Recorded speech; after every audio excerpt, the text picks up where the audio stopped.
सभी मित्र बंधुओं को नमस्कार। मैं विपिन शर्मा एडवोकेट, आपका अपना। मैं आपको एक बहुमूल्य जानकारी के साथ उपस्थित हूँ।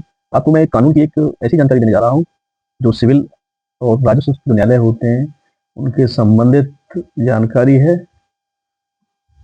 कोई भी वादी कोई वाद लाता है, सिविल न्यायालय में लाता है या आपका रेवेन्यू जो न्यायालय होते हैं, एसडीएम कोर्ट, तहसीलदार कोर्ट और नायब तहसीलदार कोर्ट, इनको हम रेवेन्यू कोर्ट कहते हैं। सिविल न्यायालय आपका कनिष्ठ सीनियर डिवीजन होते हैं। उनमें जब मुकदमा चलता है तो उसके संबंध में महत्वपूर्ण जानकारी है। आप हमारी वीडियो के साथ बने रहें, हम आपको महत्वपूर्ण जानकारी दे रहे हैं। सिविल न्यायालय जब हम नया बात दर्ज करते हैं तो नया बात दर्ज करने के बाद और हम या अधिवक्ता के माध्यम से या खुद माननीय न्यायालय के समक्ष प्रयुक्त तारीख पर उपस्थित रहते हैं। दोनों में एक ही सेम प्रक्रिया होती है, ऐसी सिविल न्यायालय में होती है, ऐसी रेवेन्यू न्यायालय में होती है।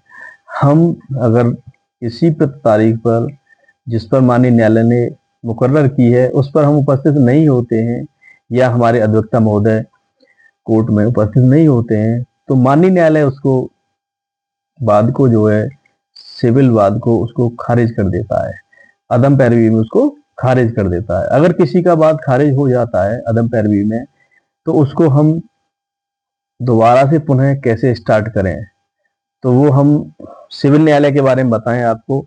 सिविल न्यायालय में जो नियम है वो उसको रेस्टोर कराने का, जिसको हम पुनः प्रार्थना पत्र देके रेस्टोर करते हैं। तो पुनः प्रार्थना पत्र जो दिया जाता है वो सीपीसी की जो रूल होते हैं, ऑर्डर होते हैं, उनके तहत दिया जाता है। तो हम पुनः प्रार्थना पत्र जो देंगे सीपीसी के आदेश 9 नियम 4 के तहत देंगे। आदेश 9 नियम 4 क्या कहता है?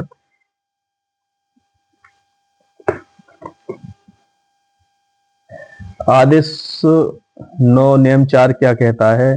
वादी नया वाद ला सकता है अगर वहां सिविल न्यायालय में अगर वो खारिज हो जाता है, नया वाद भी वादी ला सकता है या उसमें उसको रेस्टोर कराने के लिए नियम 9, आदेश 9 और नियम 4 के तहत वो एक पक्षीय जो अदम पैरवी में जो वाद खारिज होता है उसको अपास्त कराने के लिए हम सीपीसी के उक्त नियम, आदेश 9 और नियम 4 के तहत प्रार्थना पत्र माननीय न्यायालय के समक्ष देते हैं अधिवक्ता के माध्यम से।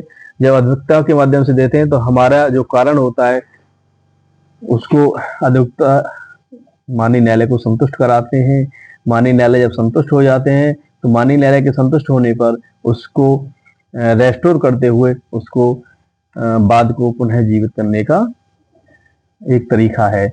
अब बात करते हैं इसी में हम राजस्व न्यायालय जो तहसीलदार, एसडीएम कोर्ट और नायब तहसीलदार कोर्ट होते हैं, उसमें हमारे जो रूल चलते हैं वो उत्तर प्रदेश राजस्व संहिता 2006 और उत्तर प्रदेश राजस्व नियमावली 2016 के तहत होते हैं।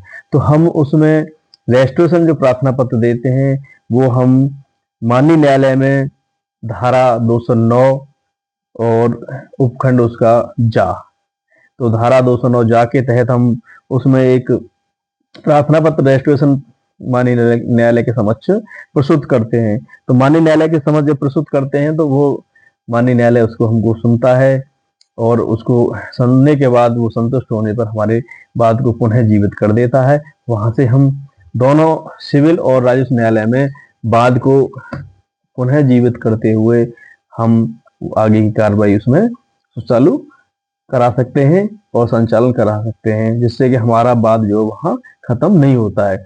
बहुत से लोगों को नहीं पता होता, जिसमें हमारा जो मुकदमा होता है वो वहां अगर कैंसिल हो गया तो उसमें जो ग्रामीण होते हैं या जो किसान होते हैं या जो वादी जो वादकारी होते हैं जो मुकदमा डालते हैं, उनको कुछ वकील उनको नहीं बताते हैं, वहां वो मुकदमा खत्म हो जाता है। उसके बाद वो दोबारा उसको चालू नहीं करा पाते हैं। इसलिए सभी से निवेदन है इसको ज़्यादा से ज़्यादा आप देखें, देख के जो मुकदमे खत्म हो जाते हैं उनको पुनर्जीवित करते हुए और आगे वादी का हित सर्वोपरि रखते हुए आगे कार्य करें।